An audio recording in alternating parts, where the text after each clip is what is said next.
Hello friends, मैं हूं शिव प्रकाश शुक्ला और आप देख रहे हैं वीकेंड कानपुर। एक बार बेटा फिर मैं आ गया हूं एक नई वीडियो के साथ, जिसमें हम डिस्कस करेंगे जो हम सीयूटी का सिलेबस था मैथ का, उसके बारे में हम कुछ डिस्कशन करेंगे।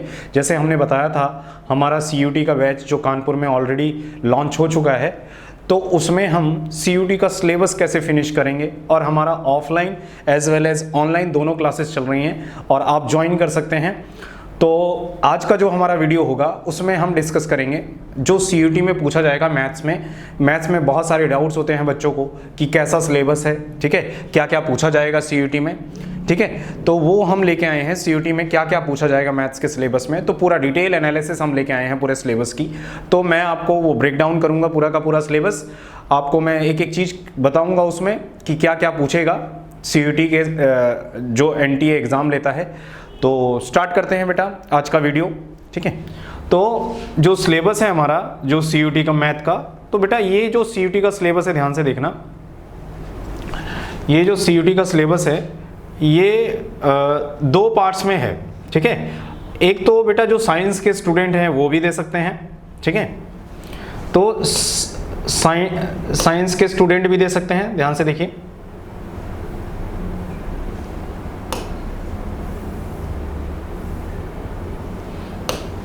ठीक है।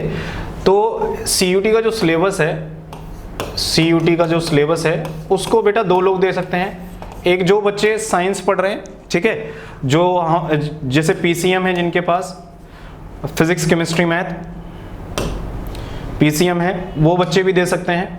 और जिनके पास बीकॉम, जो बच्चे बीकॉम करना है जिनको, ठीक है, और कॉमर्स है उनके पास अभी ट्वेल्थ में जिनके पास साइंस है वो बच्चे दे सकते हैं, साइंस वाले, और जिनके पास कॉमर्स है वो बच्चे भी दे सकते हैं, ठीक है। तो ये दोनों के लिए ही रहेगा।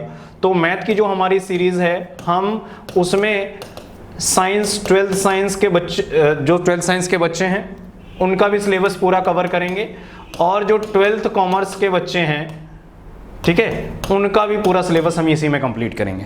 क्लियर है, ठीक है। तो देखते हैं सिलेबस में है क्या। तो सिलेबस में क्या क्या है देखते हैं।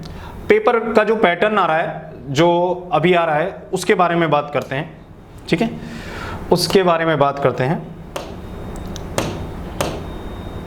ठीक है। तो सबसे पहले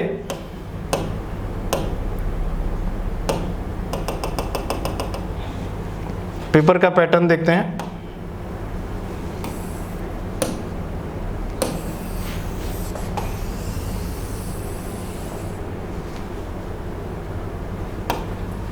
देखते हैं बेटा पेपर का पैटर्न क्या है, ठीक है। तो जरा इसमें देखो जो पेपर का पैटर्न है उसमें क्या क्या है। तो पेपर के पैटर्न में टोटल आपके पास 40 क्वेश्चन आते हैं, 40 क्वेश्चन आपको अटेम्प्ट करने होते हैं, 40 क्वेश्चन आपको अटेम्प्ट करने हैं। आपके पास टोटल 50 क्वेश्चन होंगे, ठीक है। तो ये जो पैटर्न है दो सेक्शन में होगा, सेक्शन 1 और सेक्शन 2, ठीक है। सेक्शन 1 जनरली साइंस के बच्चे अटेम्प्ट करते हैं, और सेक्शन 2 जो है वो कॉमर्स के बच्चे अटेंड करते हैं जनरली, क्योंकि जो बैंकिंग का जो कुछ चीज़ें बैंकिंग से रिलेटेड है वो भी इसमें पूछे जाती हैं, अकाउंट से रिलेटेड हैं, जैसे फंड्स के बारे में पूछा जाता है, ईएमआई कैसे कैलकुलेट करते हैं वो पूछा जाता है, तो वो कॉमर्स के बच्चे अटेम्प्ट करते हैं, ठीक है। तो साइंस के बच्चों के लिए कौन सा मैथ होगा, ठीक है, और जो कॉमर्स के बच्चे अटेम्प्ट करते हैं उसको अप्लाइड मैथ कहते हैं, और जो साइंस के बच्चे अटेम्प्ट करते हैं उसको सिंपली मैथ्स कहा जाता है, ठीक है। तो देखते हैं क्या क्या है।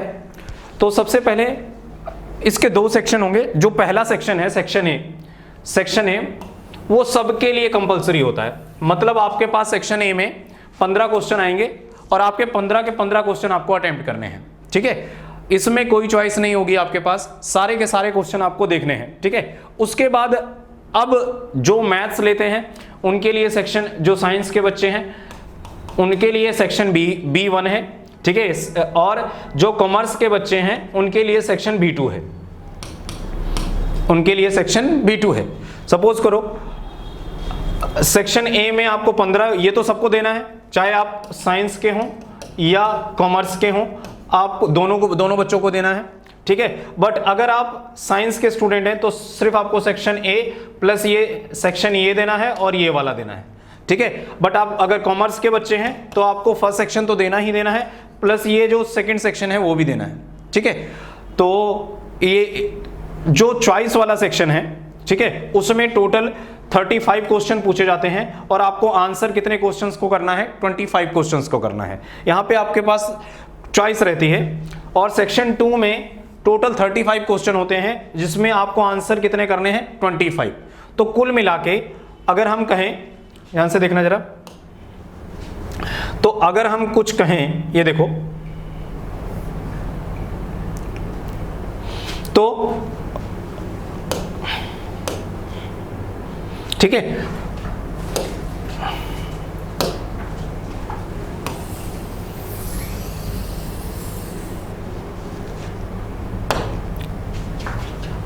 ठीक है। तो हम क्या कहें, टोटल आपके पास, अगर आप मैथ के स्टूडेंट हैं, साइंस के स्टूडेंट हैं, तो आपके पास पहला सेक्शन आपको अटेम्प्ट करना है,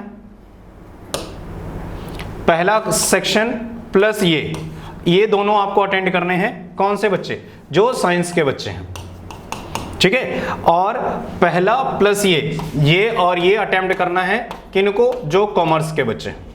क्लियर है। तो टोटल कितने हो गए, 15 क्वेश्चन ये प्लस 35 क्वेश्चन ये, तो टोटल कितने हुए, टोटल 50 क्वेश्चन हो गए।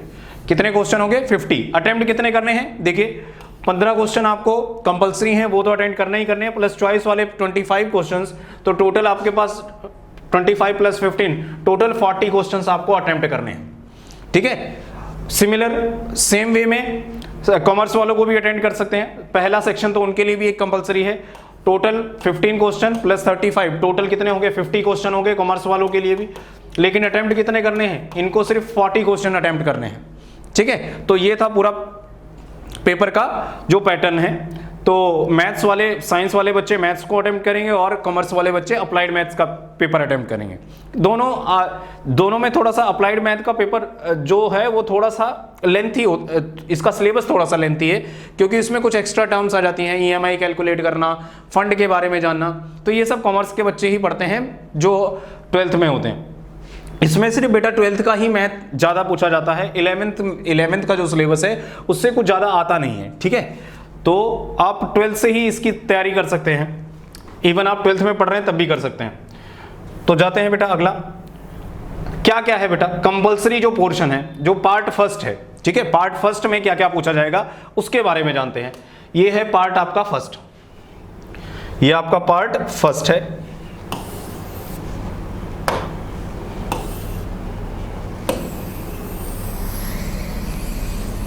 पार्ट फर्स्ट है, ये देखते हैं इसमें क्या क्या है। पार्ट फर्स्ट ये कंपलसरी है सबके लिए, ये सबके लिए कंपलसरी है। ये पार्ट 1 है, पार्ट फर्स्ट है, ये सबके लिए कंपलसरी है, चाहे आप मैथ्स का पेपर दे रहे हो या आप क्या कर रहे हो, अप्लाइड मैथ्स का पेपर दे रहे हो, ठीक है। तो ये आपको पता है अलजेब्रा में क्या क्या पूछा जाएगा, देखते हैं। अलजेब्रा में देखो क्या क्या पूछा जा रहा है। पहला जो पोर्शन है वो अलजेब्रा है। अलजेब्रा में मैट्रिसेस के बारे में, मैट्रिसेस हैं क्या, टाइप ऑफ उनकी क्या क्या टाइप हो सकती हैं, जैसे स्केलर मैट्रिक्स क्या है, ठीक है, स्केलर मैट्रिक्स क्या है, स्क्वायर मैट्रिक्स क्या होता है, रो मैट्रिक्स क्या है, कॉलम मैट्रिक्स क्या है, ये सब टाइप ऑफ मैट्रिसेस में पूछा जाएगा, ठीक है। फिर उसके बाद मैट्रिसेस को इक्वालिटी, उनकी इक्वालिटी के बारे में, दो मैट्रिसेस कैसे इक्वल हो सकते हैं, उसके बाद उनका ट्रांसपोज लेना, उसके बाद सिमेट्रिक मैट्रिक्स क्या होता है, स्क्यू सिमेट्रिक क्या होता है, इन सब की वेराइटीज के बारे में जानना है, ठीक है। उसके बाद पहला पोर्शन हो गया, दूसरा हो गया, तीसरा देखो algebra of matrices. Algebra of matrices, जैसे आपने कोई मैट्रिसेस ले लिया दो, तो उसमें क्या कर सकते हो, कैसे दो मैट्रिसेस को ऐड कर सकते हो, कैसे दो मैट्रिसेस को सब्ट्रैक्ट किया जा सकता है, कैसे दो मैट्रिसेस का मल्टीप्लिकेशन किया जा सकता है, तो ये सब अलजेब्रा ऑफ मैट्रिसेस है। एडिशन हो गया, सब्ट्रैक्शन हो गया, मल्टीप्लिकेशन हो गया, तो ये सब अलजेब्रा ऑफ मैट्रिसेस में आएगा। उसके बाद डिटर्मिनेंट, कैसे मैट्रिसेस का आप डिटर्मिनेंट निकाल सकते हो, तो जानते हो आप बेटा डिटर्मिनेंट सिर्फ किसका निकलता है, स्क्वायर मैट्रिक्स का, तो हम डिटर्मिनेंट्स के बारे में पढ़ेंगे, ठीक है। उसके बाद देखना जरा, उसके बाद चौथा देखो बेटा, चौथा देखो,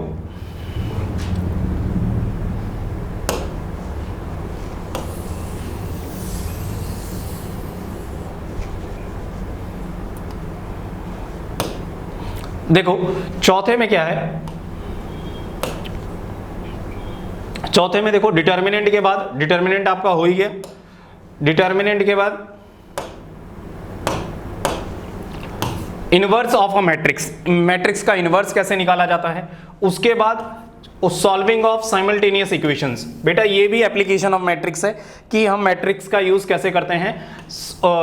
जैसे आपको 2-3 इक्वेशन दे रखी होंगी, जैसे सपोज करो 2x + 3y + 4z = 0 दे दिया, ठीक है। 2 वेरिएबल्स की भी हो सकती हैं, 3 वेरिएबल्स की भी हो सकती हैं, ठीक है, ऐसा दे दिया, या कुछ इसको कुछ मान लेते हैं, इसको 2 मान लिया, तो ऐसे करके बहुत सारी इक्वेशन दी होंगी, L1 दिया होगा, L2 दिया होगा, ऐसे करके 2 इक्वेशन 1 E1 दे देते हैं, इसको E2 दे देते हैं, ऐसे E3 दिया होगा। अब बहुत सारी एक साथ इक्वेशन दे रखी है, साइमल्टेनियस इक्वेशन, इसको मैट्रिक्स मेथड से कैसे सॉल्व करना है, ठीक है। क्रैमर रूल हो गया, ये सब रूल वहां पे यूज होंगे, ठीक है। दूसरा पार्ट क्या है, दूसरा पार्ट देखो जरा, दूसरा पार्ट क्या है जो कंपलसरी मैथ है, जो सबको देना है, चाहे मैथ हो या अप्लाइड मैथ्स के बच्चे हों, ठीक है। तो ये दूसरा जो पार्ट है, दूसरा जो पार्ट है वो किसको किसको, दूसरा में कैलकुलस है। बेटा ये सबसे इंपॉर्टेंट पार्ट है, चाहे आप मैथ्स के हो या अप्लाइड मैथ्स के बच्चे हो, ठीक है, आप दोनों को ही बहुत ज़्यादा ही जरूरत होती है इस कैलकुलस की। क्यों, इस calculus day to day life में यूज तो होता ही है, जैसे मैक्सिमम वैल्यू कैसे निकालनी है, मिनिमम वैल्यू कैसे निकालनी है, ऑप्टिमम वैल्यू कैसे निकालनी है, तो इन सब की कैलकुलेशन के लिए हम कैलकुलस का यूज करते हैं, ठीक है। तो देखते हैं, सबसे पहले आपको डेरिवेटिव तो पढ़ना ही पढ़ना है, डिफरेंशिएशन पढ़नी है, तो हायर ऑर्डर डेरिवेटिव्स पढ़ना है। उसके बाद आपको उसी का एप्लीकेशन है बेटा डेरिवेटिव्स का, टेंजेंट एंड नॉर्मल है। उसके बाद इंक्रीजिंग एंड डिक्रीजिंग फंक्शन है, मैक्सिमा और मिनिमा है। मैक्सिमा मिनिमा बेटा कोई भी एग्जाम हो, चाहे लोअर लेवल पे हो या हायर लेवल पे, ठीक है, कोई भी एग्जाम हो, चाहे लोअर लेवल पे है या हायर लेवल पे, मैक्सिमा मिनिमा आता ही आता है, ठीक है, मैक्सिमा मिनिमा आता ही आता है। तो याद रखना मैक्सिमा मिनिमा तो 5 स्टार टॉपिक है बेटा यहाँ का, याद रखना ये बेटा 5 स्टार टॉपिक है, इंक्रीजिंग डिक्रीजिंग और मैक्सिमा मिनिमा। बेटा किसी भी एग्जाम के लिए जाओ, आप मैक्सिमा मिनिमा को इग्नोर नहीं कर सकते, ठीक है। यहां से क्वेश्चन आना ही आना है, आप जिस मर्जी एग्जाम में बैठ जाओ, चाहे लोअर लेवल पे बैठ जाओ या हायर लेवल पे बैठ जाओ। अभी जो आपके 12th अंडर ग्रेजुएशन लेवल का जो भी एग्जाम होता है, तो वहां पे भी मैक्सिमा मिनिमा बहुत ही मतलब यहां श्योर शॉर्ट क्वेश्चन होता है कि भैया मैक्सिमा मिनिमा से क्वेश्चन आना ही आना है, ठीक है। तो अगर मैक्सिमा मिनिमा निकालोगे तो आपको फर्स्ट डेरिवेटिव टेस्ट है, उसके लिए डेरिवेटिव आपको आना चाहिए, और उसमें हायर ऑर्डर का यूज होता है। जैसे सेकंड डेरिवेटिव निकालना, सेकंड डेरिवेटिव के बेसिस पे ही डिसाइड किया जाता है। जैसे dy/dx निकाल लिया आपने, ठीक है, वहां से आपको स्टेशनरी पॉइंट आएंगे, ठीक है। उसके बाद आप सेकंड डेरिवेटिव निकालोगे, सेकंड डेरिवेटिव निकालोगे, वहां से आप डिसाइड करोगे कि पॉजिटिव है या नेगेटिव है या जीरो है, ठीक है। वहां से आप डिसाइड करोगे कि ये मैक्सिमा है, अगर पॉजिटिव है तो मिनिमा होगा, नेगेटिव है तो मैक्सिमा होगा, और जीरो है तो नाइदर मैक्सिमा नॉर मिनिमा होगा। तो ये बहुत इंपॉर्टेंट टॉपिक है, ठीक है। उसके बाद ये कैलकुलस ये तो कंपलसरी पार्ट है, दूसरा पार्ट था, ठीक है। उसके बाद देखते हैं तीसरा पार्ट क्या है जो सब कंपलसरी मैथ है, वो है बेटा इंटीग्रल्स एंड इट एप्लीकेशंस, ठीक है। जहां भी एरिया से रिलेटेड काम होता है वहां इंटीग्रेशन का यूज होता है, ठीक है। जहां भी एरिया से रिलेटेड काम होता है वहां इंटीग्रेशन का यूज करते हैं, ठीक है। तो देखो इंटीग्रल्स में क्या क्या आ रहा है, इंटीग्रल्स में देखते हैं क्या क्या आता है, ठीक है। इंटीग्रल्स में सबसे पहले इनडेफिनेट इंटीग्रल्स क्या होती हैं। सबसे इनडेफिनेट इंटीग्रल्स, ये तो बेटा अगर आपको डेफिनेट पे जाना है तो इनडेफिनेट जरूर आना चाहिए सिंपल फंक्शंस की। जैसे सिंपल फंक्शंस क्या हो गए, कहते हो सर x की इंटीग्रेशन क्या हो गई, x की पावर n की इंटीग्रेशन, e की पावर x की इंटीग्रेशन, log x की इंटीग्रेशन, ठीक है। तो ये सब सिंपल फंक्शंस हो गए। इसके अलावा कौन से सिंपल फंक्शंस बचे, कहते हो sir trigonometric function sin x, दूसरा cos x, tan x, तो ये सारे trigonometric functions, sec x, tan x, ठीक है, ये सारे ट्रिग्नोमेट्रिक फंक्शन। और कौन से सिंपल फंक्शन हुए, inverse trigonometric function, sin inverse x, ठीक है, sin इनवर्स x, तो ये सब sin inverse x, cos inverse x, ये सारे कौन से हुए, इनवर्स ट्रिग्नोमेट्रिक फंक्शन, ये सारे हैं। इसके अलावा भी बहुत सारे इनडेफिनेट इंटीग्रल्स हैं जिनको हमें स्टडी करना है। इवेल्युएशन ऑफ इनडेफिनेट इंटीग्रल्स, इनको सॉल्व कैसे किया जाता है, बहुत सारे वेज हैं इनको सॉल्व करने के। तो अलग अलग अलग अलग कैटेगरी के क्वेश्चंस को अलग अलग तरीके से सॉल्व किया जाता है। तो इवैल्यूएशन ऑफ इंटीग्रल्स, उसके बाद डेफिनेट इंटीग्रल्स क्या होते हैं, जहां इंटीग्रेशन सपोज करो ये इंटीग्रेशंस कुछ ऐसी आएंगी, ये है f ऑफ x dx, यहां पे लिमिट्स गिवन नहीं है, लिमिट्स गिवन नहीं है तो ये इनडेफिनेट की कैटेगरी में आ जाएगा, और जहां पे लिमिट्स गिवन होंगी वो डेफिनेट की कैटेगरी में आएगा। तो डेफिनेट इंटीग्रल्स, उसकी प्रॉपर्टीज पढ़नी है, ठीक है। फिर ठीक है, तो ये देखना जरा,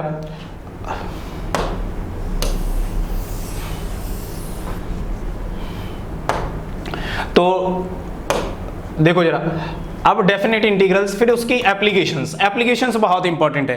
एप्लीकेशंस में बेटा सबसे इंपॉर्टेंट है area under the curve, area under the curve. बेटा इसका सीबीएसई में तो इंपॉर्टेंस है ही है, क्योंकि वहां एक बड़ा क्वेश्चन यहां से आता ही आता है, प्लस जो ये यहां एग्जाम में आएगा, जो कंपटीशन एग्जाम्स में आएगा, वहां भी एरिया अंडर द कर्व का क्वेश्चन रहता ही रहता है, ठीक है। तो एप्लीकेशंस ऑफ इंटीग्रल में एरिया अंडर द कर्व सबसे इंपॉर्टेंट टॉपिक है ये, ठीक है। उसके बाद देखना डेफिनेट, उसके बाद अगला जो टॉपिक है, फोर्थ टॉपिक जो कंपलसरी टॉपिक है सबके लिए, उसमें डिफरेंशियल इक्वेशंस है। बेटा ये काफी इजी है, ये काफी इजी है और करना भी काफी आसान है, तो इसको इग्नोर करके नहीं जाना है, ठीक है। तो इसको इग्नोर ही नहीं करना है हमें। देखते हैं इसको क्या क्या हमें डिफरेंशियल इक्वेशंस में पढ़ना है, उसके बारे में जान लेते हैं। देखो बेटा डिफरेंशियल इक्वेशंस में क्या क्या पढ़ना है ये देख लेते हैं। सबसे पहले कोई भी डिफरेंशियल इक्वेशन होती है तो इसका ऑर्डर क्या होता है। जैसे सपोज करो ये डिफरेंशियल इक्वेशन है, d/dx + y = 0, इसका ऑर्डर क्या है, ठीक है। ऑर्डर क्या है, उसकी डिग्री क्या है, ठीक है। हाईएस्ट ऑर्डर डेरिवेटिव जो प्रेजेंट होता है वही उसका ऑर्डर कहलाता है, ठीक है। और उसकी जो पावर होती है वही उसकी डिग्री कहलाती है। तो ऑर्डर और डिग्री कैसे निकाला जाता है, ये यहां से एक क्वेश्चन आ जाता है छोटा।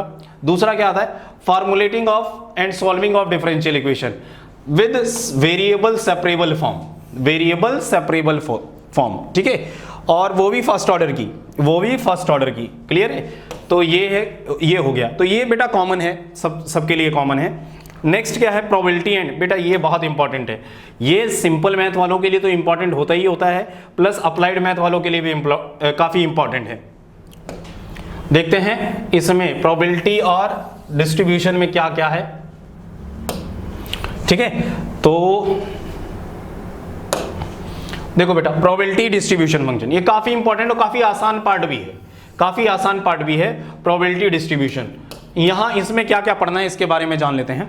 तो सबसे पहले रैंडम वेरिएबल्स क्या होते हैं, इसकी डेफिनेशन क्या है, ठीक है।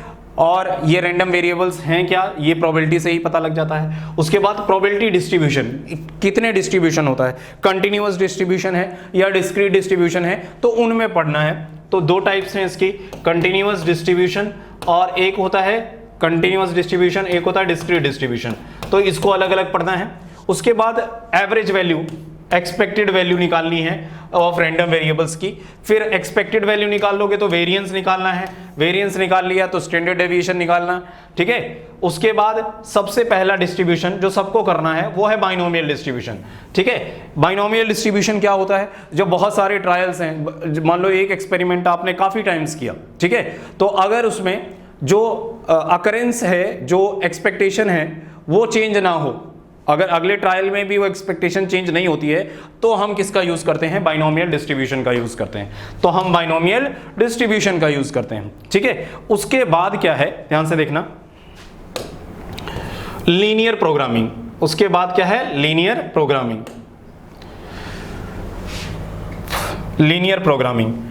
तो लीनियर प्रोग्रामिंग तो बेटा ये तो बेटा इंपॉर्टेंट है ही है, नॉर्मल मैथ के लिए भी काफी इंपॉर्टेंट है, और साथ साथ जो अप्लाइड मैथ वाले बच्चे हैं उनके लिए भी काफी इंपॉर्टेंट है। लीनियर प्रोग्रामिंग में देखो, लीनियर प्रोग्रामिंग में सबसे पहले mathematical formulation of linear programming problems.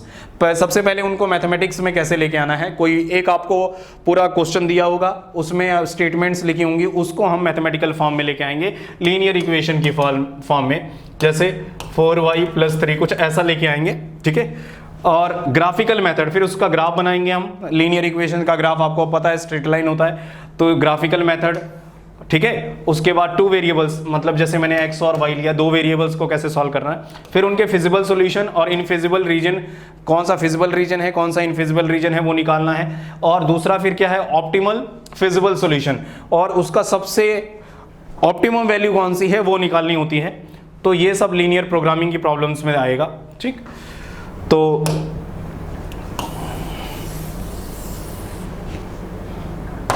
तो ये था बेटा, ये था जो सबके लिए है, ठीक है।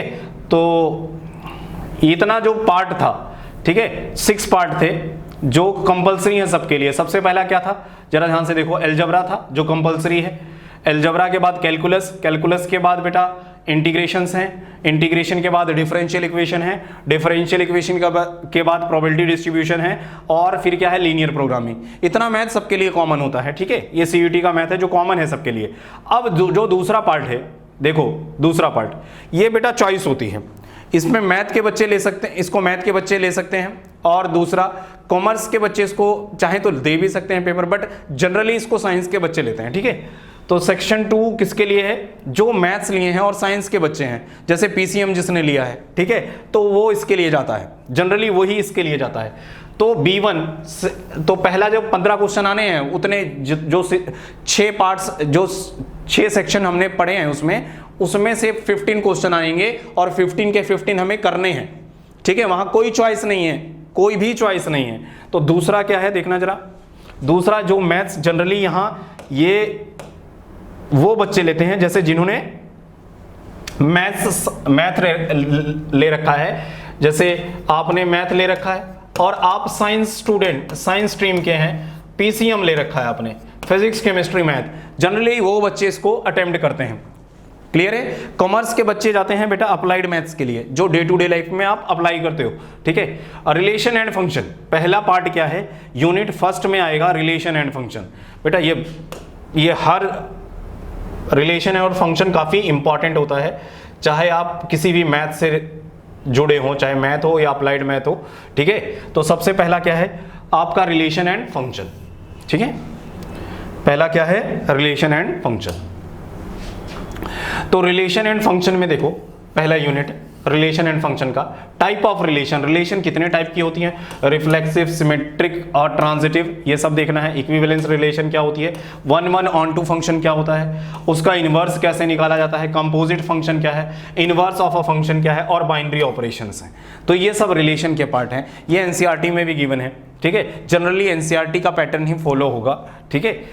इनवर्स ट्रिग्नोमेट्रिक फंक्शन दूसरा पार्ट क्या है जो फंक्शंस में से है, इनवर्स ट्रिग्नोमेट्रिक फंक्शन। सबसे पहले वो जो भी इनवर्स ट्रिग्नोमेट्रिक फंक्शंस हैं, जैसे साइन इनवर्स एक्स हो गया, कॉस इनवर्स एक्स हो गया, इन सब का रेंज, पहले इनकी डेफिनेशन, फिर रेंज, डोमेन, प्रिंसिपल वैल्यू, ठीक है, फिर ग्राफ इनके, साइन इनवर्स एक्स का ग्राफ, कॉस इनवर्स एक्स का ग्राफ, ठीक है, फिर इनवर्स ट्रिग्नोमेट्रिक फंक्शंस की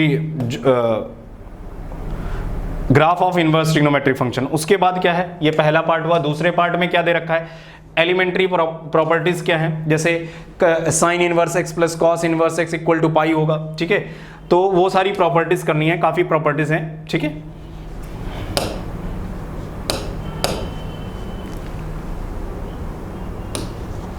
ठीक है, तो ये था। और सेकंड पार्ट क्या है जो मैथ्स के बच्चों को करना है, अप्लाइड मैथ्स के बच्चों को नहीं, ठीक है। तो सेकंड पार्ट में जरा देखो,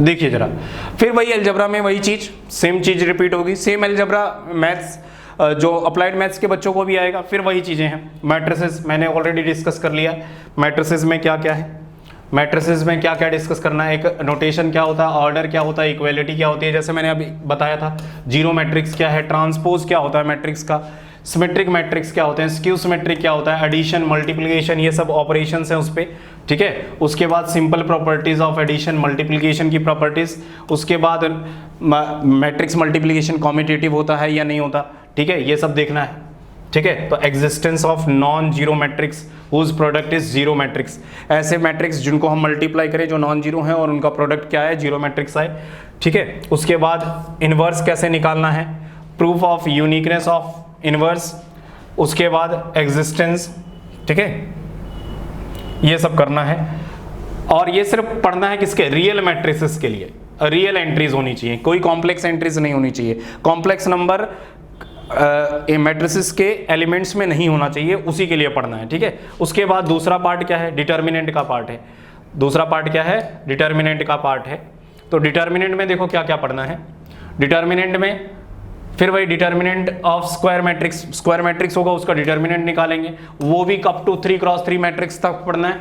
उसके बाद प्रॉपर्टीज हैं, बहुत सारी प्रॉपर्टीज हैं। कौन कौन सी प्रॉपर्टीज हैं कि अगर रोज को इंटरचेंज करते हैं तो डिटर्मिनेंट की वैल्यू पे क्या फर्क पड़ता है, किसी रोज को अगर किसी कांस्टेंट से मल्टीप्लाई करते हैं तो डिटर्मिनेंट की वैल्यू पे क्या फर्क पड़ता है, ठीक है। अगर सारी की सारी कोई रो 0 हो जाए तो डिटर्मिनेंट की वैल्यू क्या होगी, सारे के सारे कॉलम के एंट्रीज अगर 0 हो जाएं तो क्या होगा। तो ये सब उसकी प्रॉपर्टीज हैं।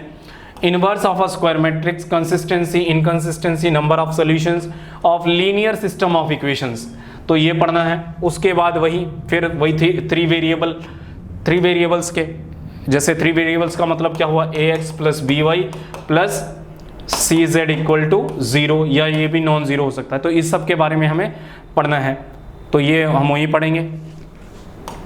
अगला देखो, अगला ये तो काफ़ी इंपॉर्टेंट है बेटा, कैलकुलस मैथ की जान है, कैलकुलस मैथ की जान है। तो ये कैसे वो इग्नोर कर सकते हैं, ठीक है।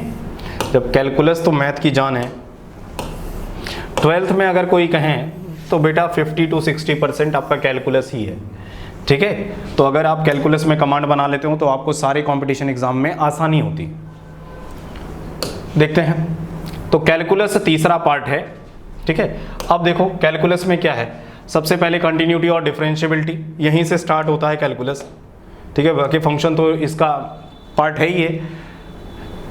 पहला है बेटा कंटिन्यूटी और डिफरेंशिएबिलिटी, ठीक है। कंटिन्यूटी क्या होती है, डिफरेंशिएबिलिटी क्या होता है, derivative of composite function, chain rule, सारे डेरिवेटिव के रूल, इनवर्स ट्रिग्नोमेट्रिक फंक्शन का derivative of implicit function, concept of exponential logarithmic function, derivative of log, ठीक है, लॉगरिथमिक फंक्शन की डिफरेंशिएशन, और derivative of function expressed in parametric form, ठीक है। जैसे मान लो x लिख दिया आपने f ऑफ t, y लिख दिया कुछ g ऑफ t, ठीक है, दो अलग, ये t पैरामीटर हो गया, तो इनकी कैसे डिफरेंशिएशन करनी है, ठीक है। उसके बाद मीन वैल्यू थ्योरम्स में रोल्स थ्योरम्स हैं, ठीक है, लाग्रांजेज मीन वैल्यू थ्योरम है, विदाउट प्रूफ करना है, ठीक है। और ज्योमेट्रिकल इंटरप्रिटेशन, इसका ज्योमेट्रिकल मीनिंग क्या है, जैसे मीन वैल्यू थ्योरम लाग्रांजेज में ज्योमेट्रिकल मीनिंग क्या है, ठीक है, रोल्स मीन वैल्यू थ्योरम का ज्योमेट्रिकल मीनिंग क्या है, ये क्या निकालते हैं, वो सब डिस्कशन करना है, ठीक है। उसके बाद देखो एप्लीकेशंस ऑफ डेरिवेटिव, जो आपने डेरिवेटिव पढ़ा है उसका एप्लीकेशन कहाँ कहाँ पे है, ठीक है, तो वो चीजें हमें डिस्कस करना है यहाँ पे, ठीक है। Applications of derivative, applications of derivative में रेट ऑफ चेंज, ठीक है, increasing decreasing function, tangent and normal, ठीक है, अप्रोक्सीमेशन, मैक्सिमा एंड मिनिमा, बेटा ये तो जान है एप्लीकेशन ऑफ डेरिवेटिव का। जैसे एप्लीकेशन ऑफ इंटीग्रेशन का जान एरिया अंडर द कर्व है, वैसे ही मैक्सिमा मिनिमा इस पूरे एप्लीकेशन ऑफ डेरिवेटिव, इस पूरे एप्लीकेशन ऑफ डेरिवेटिव की जान है, ठीक है। इसको नहीं इग्नोर करना है, एप्लीकेशन ऑफ डेरिवेटिव में सब कुछ इग्नोर कर दो, बट आपको मैक्सिमा मिनिमा इग्नोर नहीं करना है, ठीक है। उसके बाद सेकंड डेरिवेटिव टेस्ट क्या है, बस ये first derivative test, second derivative test, कैसे बताना है कि मैक्सिमा और मिनिमा फर्स्ट डेरिवेटिव टेस्ट से, सेकंड डेरिवेटिव टेस्ट से, ये सब कैसे बताना है, ये मेथड्स हैं फाइंडिंग करने के मैक्सिमा और मिनिमा के, सिंपल प्रॉब्लम्स, ठीक है। उसके बाद बेसिक प्रिंसिपल्स क्या हैं, understanding of the subject as well as real life situations, कहते कि किसी स्फीयर को किसी स्फीयर में किसी ट्रायंगल को रख रहे हैं या किसी सिलेंडर को रख रहे हैं, तो इसका एरिया कितना मैक्सिमम हो सकता है, तो वो रियल लाइफ एग्जांपल्स हैं, ठीक है। उसके बाद लास्ट टॉपिक है टेंजेंट एंड नॉर्मल, ये एप्लीकेशन ऑफ डेरिवेटिव है, ठीक है। उसके बाद इंटीग्रेशन, इंटीग्रल्स, तो ये कुछ वेराइटीज हैं इंटीग्रल्स की, ये भी पूछी है, ये उन्होंने दे रखा है कि ये सब तो पूछना ही पूछना है, तो इसको तो करके ही जाना है। कुछ और भी चीजें हैं जिससे इंटीग्रेशन आसान हो जाती है, तो आप उसको भी ट्राई कर सकते हो, ठीक है। ये देखो इंटीग्रेशन ऑफ देखो बेटा, integration of inverse process, differentiation का इनवर्स प्रोसेस इंटीग्रेशन कहलाता है, तो वही बोला है उन्होंने, inverse process of differentiation, integration of variety of function, बहुत सारे फंक्शंस का इंटीग्रेशन स्टार्टिंग में ही पढ़ लेना है। उसके बाद partial fraction by parts, only simple integrals, simple integrals कौन कौन से, dx divide by X square plus minus A square root under ये वाला, दूसरा वैरायटी ये है, तीसरी ये है, चौथी, पांचवी, छठी, सातवीं, आठवीं, नौवीं, 10वीं और 11वीं, ऐसी वैरायटीज हैं ये सब अलग अलग करवाई जाती हैं वैरायटीज इंटीग्रेशन में, ठीक है। इन सब का इवेल्युएशन है। उसके बाद डेफिनेट इंटीग्रल्स, ठीक है, लिमिट ऑफ सम, ठीक है, लिमिट ऑफ सम को कैसे इंटीग्रेशन में कन्वर्ट किया जाता है, fundamental theorem of calculus, without proof, basic properties of definite integrals and evaluation of definite integrals, इसकी प्रॉपर्टीज, ये सब हमें पढ़ना है यहाँ पे इंटीग्रल्स में, ठीक है। उसके बाद आपको मैंने कहा था जैसे एप्लीकेशन ऑफ इंटीग्रल्स, क्या है, एप्लीकेशन ऑफ इंटीग्रल्स, ठीक है, application of integrals. Application of integrals में मेरा एडवाइस रहेगा आप एरिया अंडर द कर्व करके जाओ। Application of finding the area under simple curves, specially lines, arc of circles, parabolas, ellipse, ठीक है, बिटवीन द टू कर्व्स। जैसे सपोज करो ये एक पैराबोला है, ठीक है, ये एक स्ट्रेट लाइन है, इसके बीच का एरिया पूछ सकता है। तो ये सब हमें एप्लीकेशन इंटीग्रेशन का यूज करके निकालना है। तो इसमें मेन है एरिया अंडर द कर्व, इस पूरे को बोलते हैं एरिया अंडर कर्व, ठीक है, इसको बोलते हैं एरिया अंडर कर्व। क्लियर है? तो ध्यान से देखो, ये सब तो करना ही करना है।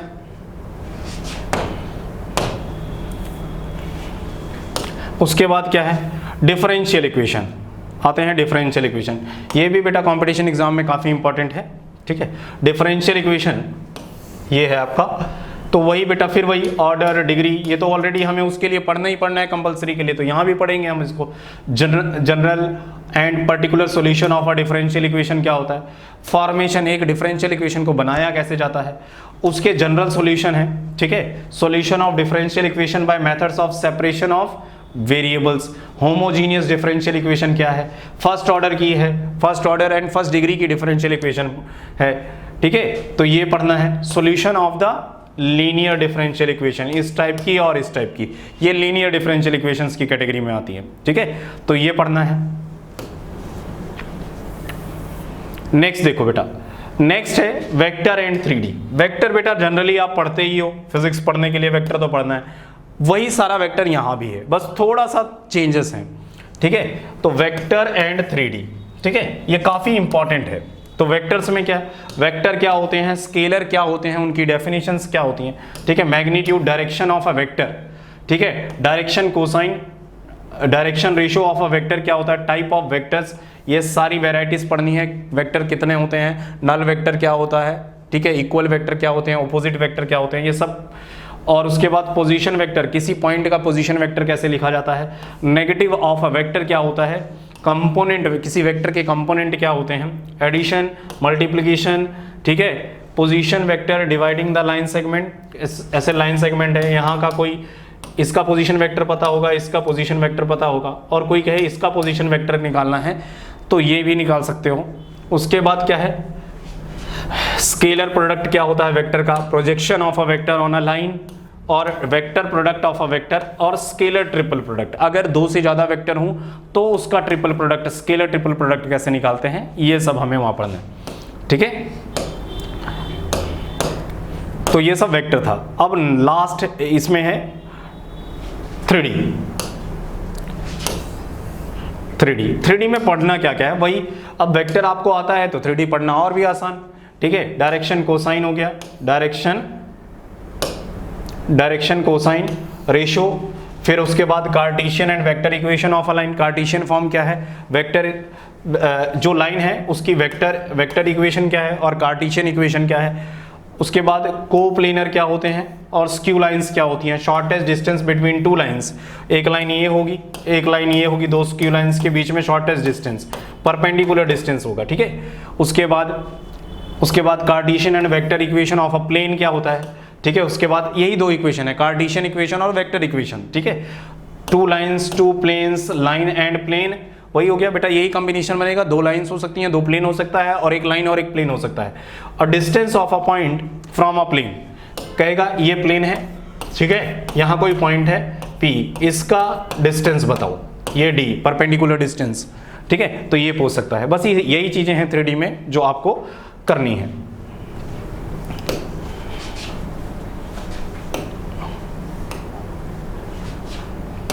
तो यही करना है आपको। अब उसके बाद देखो लास्ट जो है लीनियर प्रोग्रामिंग, ठीक है, वही सब चीज है जो पहले मैंने समझाया था, वही सारी चीज लीनियर प्रोग्रामिंग में फिर आ गई है। देखते हैं क्या क्या है। देखो लीनियर प्रोग्रामिंग में क्या क्या करना है, इंट्रोडक्शन, उसके बाद उसमें बहुत सारी टर्मिनोलॉजी हैं, ठीक है, ऑप्टिमम वैल्यू क्या होती है, ठीक है, और बहुत सारी टर्मिनोलॉजी उसमें हम करेंगे। कंस्ट्रेंट, ऑब्जेक्टिव फंक्शंस, ऑप्टिमाइजेशन क्या है, क्या different type of linear programming, ठीक है, मैथमेटिकल फार्मूलेशन, प्रॉब्लम्स, वही सब कुछ है, फिर वही आ गया, ठीक। तो इसको मैंने ऑलरेडी पहले एक्सप्लेन कर दिया है आपके लिए। नेक्स्ट क्या है, प्रोबेबिलिटी है। प्रोबेबिलिटी ये काफ़ी आसान है अगर आप पढ़ के जाते हो, और पढ़ के नहीं जाते हो तो काफ़ी टफ है, ठीक है। और इसका क्वेश्चन अगर हो गया एग्जाम में तो हो जाएगा, नहीं होगा तो पूरे एग्जाम में नहीं कर पाओगे। तो प्रोबेबिलिटी, नेक्स्ट क्या है, प्रोबेबिलिटी, वही multiplication theorem on probability. Conditional probability क्या है, ठीक है, यहां से क्वेश्चन आ जाता है। इंडिपेंडेंट एंड इवेंट्स क्या होते हैं, टोटल प्रोबेबिलिटी कैसे निकाली जाती है, टोटल प्रोबेबिलिटी निकालने के बाद ही वेज थ्योरम किया जाता है, ठीक है। वेज थ्योरम ये काफ़ी इंपॉर्टेंट है, वेज थ्योरम से क्वेश्चन आ जाता है। रैंडम वेरिएबल्स क्या होते हैं, ये सब ऑलरेडी ये फर्स्ट पार्ट में था, ठीक है। प्रोबेबिलिटी डिस्ट्रीब्यूशन क्या है, मीन, वेरिएंस, ठीक है। उसके बाद रिपीटेड इंडिपेंडेंट, बर्नौली ट्रायल्स, वही बाइनोमियल थ्योरम, ठीक है, बाइनोमियल डिस्ट्रीब्यूशन, ये सब पहले ही हम कवर कर चुके हैं। तो ये सारा पार्ट था उनके लिए जिन्होंने सिर्फ मैथ लिया है। अगर आप PCM के बच्चे हो, फिजिक्स केमिस्ट्री मैथ आपने ले रखा है 12th में, तो आप इस पेपर को अटेम्प्ट कर सकते हो। जो अगला पार्ट है, जो अगला मैथ है, that is called applied math, वो सिर्फ वो बच्चे लेंगे जो कॉमर्स के बच्चे हैं, ठीक है, जिन्होंने अकाउंट्स पढ़ा है, ठीक है। वही फंड के बारे में जानेंगे, EMI कैसे कैलकुलेट करी जाती है वो सब जानेंगे। तो जो अगला पार्ट है वो कॉमर्स के बच्चों के लिए है, ठीक है। अगर चाहो तो तुम भी दे सकते हो, कोई दिक्कत नहीं है, थोड़ा सा पढ़ना पड़ेगा, फर्क कितना है। तो देखते हैं सेक्शन 2। अब मैथ के अगर बच्चे हैं, सिर्फ मैथ के बच्चे हैं, तो वो पहला सेक्शन और दूसरा सेक्शन, ये दोनों को कंबाइंडली देंगे। पहले सेक्शन से 15 क्वेश्चन आएंगे जो सारे के सारे कंपलसरी होंगे, और दूसरे सेक्शन से 35 क्वेश्चन आएंगे जिसमें से आपको 25 क्वेश्चंस करने हैं, ठीक है। तो ये हो गया PCM के बच्चों के लिए, कोई डाउट नहीं रहना चाहिए। PCM के बच्चों को CUT में कौन सा मैथ देना है, इसके बारे में अब कोई डाउट नहीं रहना चाहिए। अब दूसरा आते हैं कॉमर्स के बच्चों के लिए, ठीक है। कॉमर्स के बच्चे अकाउंट्स पढ़ते हैं तो उनको EMI वगैरह कैलकुलेट करनी होती है, तो उनके लिए काफ़ी आसान हो जाता है इस सेक्शन को अटेम्प्ट करना, ठीक है। तो पहला सेक्शन तो उनके लिए भी कंपलसरी है, 15 क्वेश्चन आएंगे, 15 के 15 करने होंगे, ठीक है। दूसरे सेक्शन में क्या करना है, ध्यान से देखो, दूसरे सेक्शंस में हमें क्या करना है, तो करते हैं स्टार्ट। देखो अप्लाइड मैथमेटिक्स के बच्चे जो हैं वो क्या करेंगे, देखो सेक्शन 2, उसमें क्या है, फिर वही अप्लाइड मैथमेटिक्स के बच्चे करेंगे जो कॉमर्स के बच्चे हैं, जिन्होंने PCM कॉमर्स के बच्चे हैं वही अटेंड करें। PCM के बच्चे जो पहला मैथ है वही अटेम्प्ट करें तो ज़्यादा बढ़िया रहेगा, क्योंकि उन्होंने वो सारी टर्म्स पढ़ी होती हैं। तो यूनिट 1 में क्या है, नंबर्स हैं, क्वांटिफिकेशन है, न्यूमेरिकल एप्लीकेशंस हैं, ठीक है। मॉड्यूलो अर्थमेटिक्स क्या होता है, कॉन्ग्रुएंस मॉड्यूलो क्या होता है, ठीक है। उसके बाद ये सारी चीज़ें बेटा आप किसी भी कंपटीशन एग्जाम्स में जाओगे तो ये सब चीज़ें आती ही आती हैं। एलिगेशन एंड मिक्सचर क्या होता है, ठीक है, एलिगेशन एंड मिक्सचर क्या होता है, उसके बाद उसकी प्रॉपर्टीज को अंडरस्टैंड करना, उससे रिलेटेड क्वेश्चन करना, रूल्स ऑफ एलिगेशन क्या है, ठीक है, न्यूमेरिकल प्रॉब्लम्स क्या हैं, इसको कैसे सॉल्व करना, बोट और स्ट्रीम्स के क्वेश्चंस जो हमें करने हैं वो कैसे करेंगे, ठीक है। तो ये बेटा आप कैट के लिए जाओगे तब भी आएगा। अब अगर कॉमर्स के बच्चे हो, सपोज करो आप MBA करना चाहते हो, ठीक है,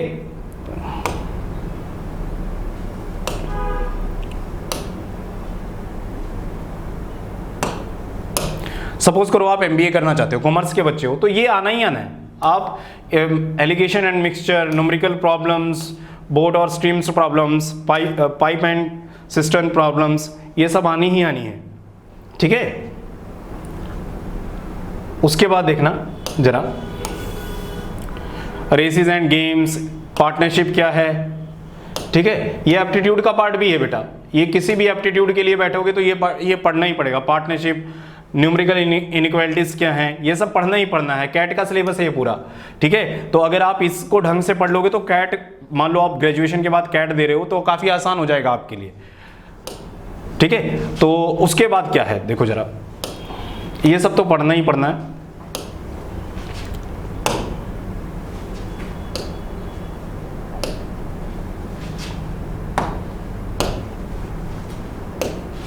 उसके बाद देखते हैं एलजब्रा।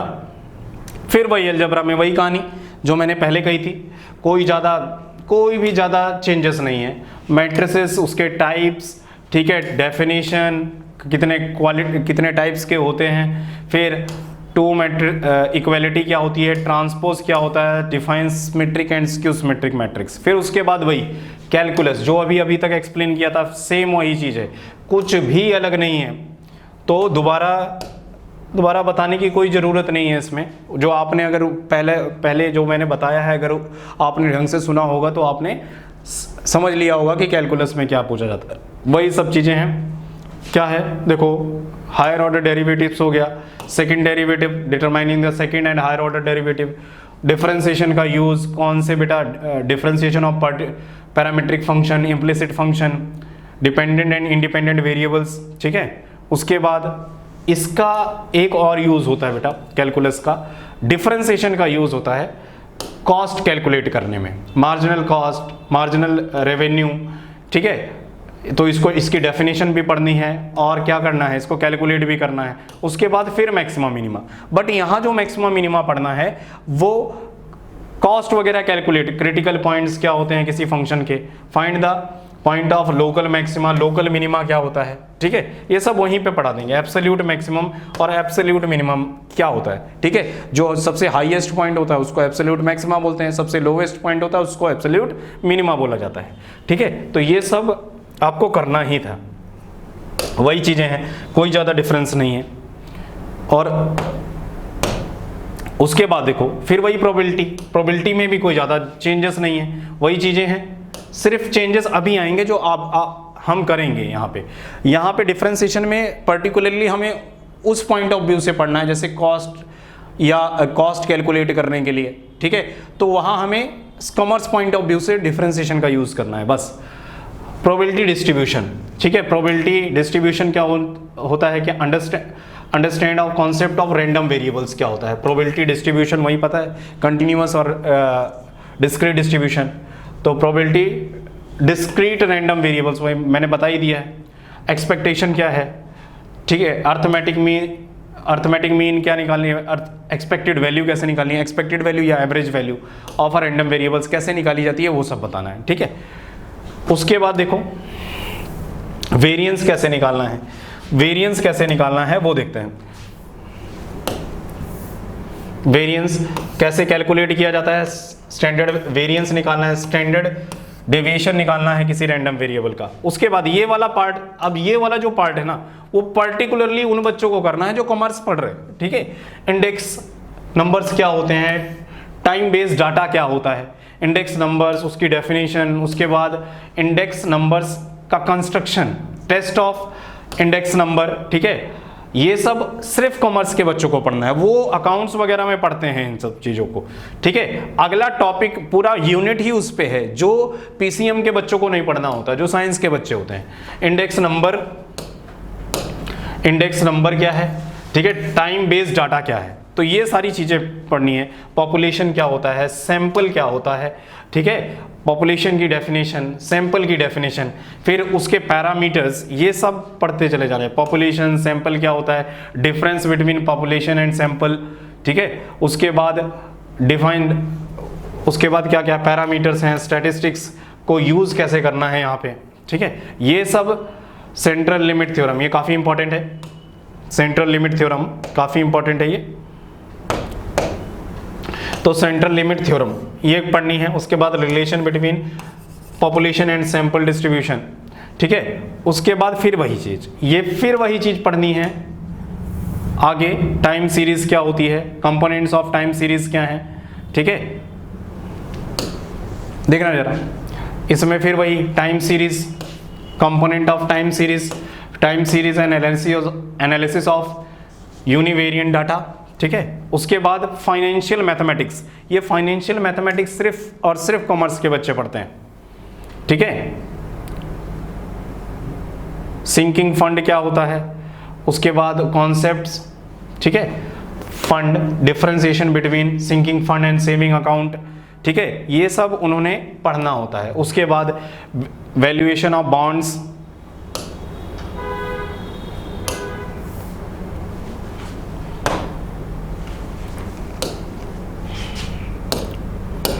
देखो बेटा, उसके बाद वैल्यूएशन ऑफ बॉन्ड्स, ठीक है, define the concept of valuation of bond relation. उसके बाद कैलकुलेशन ऑफ ईएमआई, ठीक है, लीनियर मेथड ऑफ डेप्रिसिएशन, ये सब पढ़ना है, ठीक है। डेप्रिसिएशन क्या होता है, ये सब टर्म्स आप कॉमर्स में पढ़ते होंगे, क्लियर है।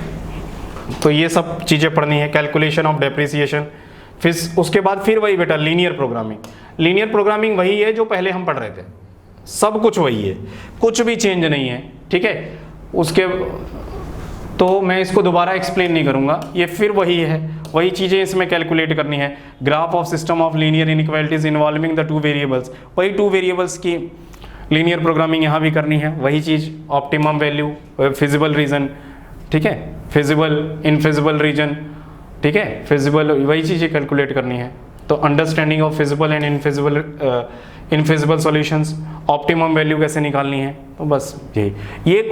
ये जो सेकंड पार्ट था, जो थर्ड पार्ट था इस मैथ का, वो टोटली हमें उन बच्चों को होता है जो कॉमर्स के बच्चे होते हैं, ठीक है। तो यही सब कुछ था आपके सिलेबस में, क्लियर है। तो ये अभी तक जो हमने किया वो सारा का सारा सिलेबस जो CUT में आना था वो मैंने आपको एक्सप्लेन किया, ठीक है। इससे बाहर कोई सिलेबस नहीं है, ठीक है। तो जितना भी कंफ्यूजन रहा होगा आपका वो हमने पूरा खत्म कर दिया होगा आप, और अब आप इस सिलेबस को देख के अपनी तैयारी कर सकते हो, ठीक है। और हमारे चैनल के थ्रू आपको पूरा का पूरा कंटेंट जो CUT का है वो मिलता रहेगा। इवन आपको अगर ऑफलाइन कोचिंग ज्वाइन करनी है और ऑनलाइन कोचिंग ज्वाइन करनी है तो आप वीकेंड कानपुर को ज्वाइन कर सकते हो, जिससे आपको एक अच्छा कंटेंट मिलता रहेगा, ठीक है। और मैं खुद ऑल इंडिया रैंक 105 हूँ गेट में, तो आपको एक बेहतरीन कंटेंट देते रहेंगे। ओके बेटा, थैंक यू फॉर लिसनिंग।